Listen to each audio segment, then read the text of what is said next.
प्यार से सबके प्यार से समझाए सभी अपने बात कि तूने सब तू लोग तो कम खाए कम नहीं खा तूने पीछा रावल ऐसा हाथ के रावल तो का दिक्कत है आई भाई हमारे मुन्ना भैया का और पप्पू भैया का फरमाइशी है दोनों जीजा सारे ने फरमाइशी किया है ऑपरेशन लिखे भाई ले चली ब्लॉक में चकवा दिया वे लोग ये तो रोने को एक छाप दी एक फल देनिए लगा दी आई भाई का आदेश है पप्पू भैया जहाँ भी जाते हैं गाना सुनते हैं हमारा और गाना के राइटर भी आप सबके सामने ही है हमारी कृष्णा बेदर्दी अभी का लगातार गाना आप सबके बीच में धोखा म्यूजिक से भी आ रहा है धोखा म्यूजिक हमारे कृष्णा भाई का आप लोग सब्सक्राइब करिएगा नाम का कंपनी है ये गाना भी उनका रिलीज हुआ है बहुत प्यारा सा बेली के पतहिया बरसाई न चाहिए अब होगी फिर खाई न चाहिए द्वारिकाधीश की जय हो ते ना बोले तो लोग ना चिन्हेंगे चलिए आई कितना बार रहेगा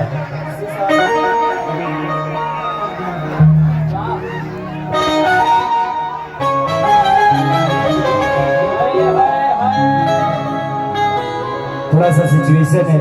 पूरी रात शूटिंग किया हूँ आज दिन में भी कई गो गाना गावे के होंगे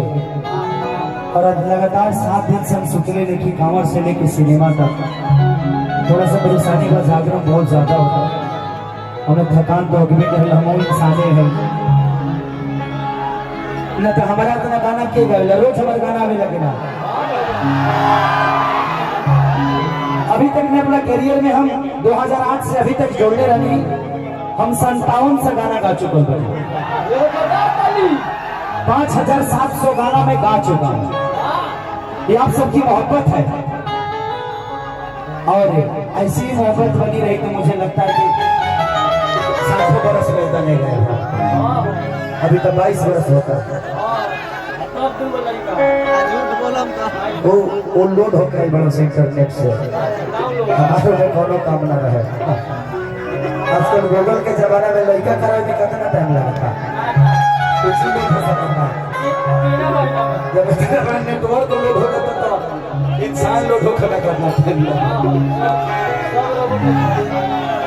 कि दर्द बे सखे मोहब्बत में लल दूध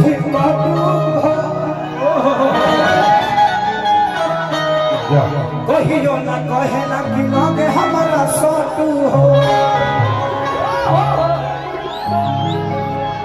कि अगुआ पे दर्दी कि शादी हमरो करा दी हो कि छोटा लड़का से हाथा धरा दिया सी हका बी कोनी तो सी ना दे